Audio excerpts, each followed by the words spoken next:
বাবু উঠে পড়ো, কতক্ষণ ঘুমাই? স্কুলে যেতে হবে, স্কুলে দেরি হয়ে যাচ্ছে। উঠে পড়ো তাড়াতাড়ি। না মা, আজ স্কুলে যাবো না, ভালো লাগছে না। স্কুলের টিচার শুধু পড়া করায় আর লেখায়, ফোন দেখতে দেয় না। আমি স্কুলে যাব না। পিছিয়ে দাও। না বাবু, আজকে স্কুল যাও, আমি এসে তোমায় ফোন দেখতে দিব। যাও। স্কুলে গিয়ে ম্যাম আমার পড়া হয়ে গেলে মা বলেছে ফোন দেখতে দেবে।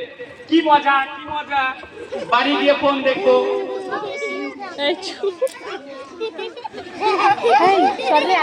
না বাবু, স্কুল থেকে গিয়ে ফোন দেখতে হয় না।